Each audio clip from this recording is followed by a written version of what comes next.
कपटी ब्राह्मण की कहानी एक सुंदर सा गांव था जिसका राजा ईमानदार और नेक था। उसके पास कई सारे राज्य थे।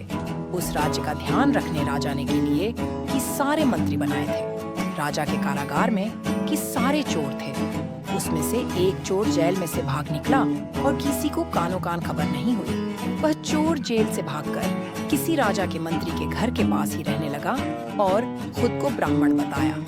वह राजा के एक मंत्री के घर के पास ही रहने लगा। मंत्री ने ब्राह्मण को संदेह भरी नजरों से देखा, क्योंकि उसने अपने राज्य में पहले उसे कभी नहीं देखा था। कुछ दिनों के बाद जेल से चोर के भागने की खबर राजा तक पहुंची। राजा ने अपने सभी मंत्रियों को बुलाया और उन्हें चोर को पकड़ने के लिए कहा। मंत्री ने अपने घर जाते समय उस चोर के बारे में सोचा जो राजा ने उसे बताया था। उसने सोचा कि यह कोई और है जो हाल ही में राज्य में प्रवेश किया था। अब अचानक उसका ध्यान उस ब्राह्मण की ओर गया जो उसके घर के पास रह रहा था। वह ब्राह्मण को रंगे हाथों पकड़ना चाहता था, इसलिए उसने एक योजना बनाई। एक दिन वह उस ब्राह्मण के पास गया और कहा, हे कुलीन ब्राह्मण, मैं अपने परिवार के साथ शहर से बाहर जा रहा हूँ।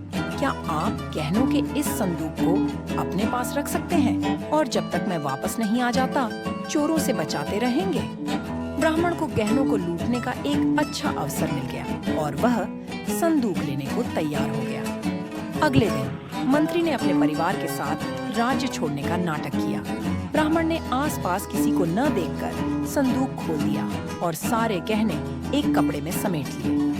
उसने गहनों अपनी झोपड़ी के बाहर एक पेड़ के नीचे छिपा दिया। पेड़ के पीछे छिपे मंत्री ने उसे गहने छिपाते देख लिया। फिर मंत्री ने अन्य सैनिकों के साथ ब्राह्मण को रंगे हाथों पकड़कर उसे राजा को सौंप दिया।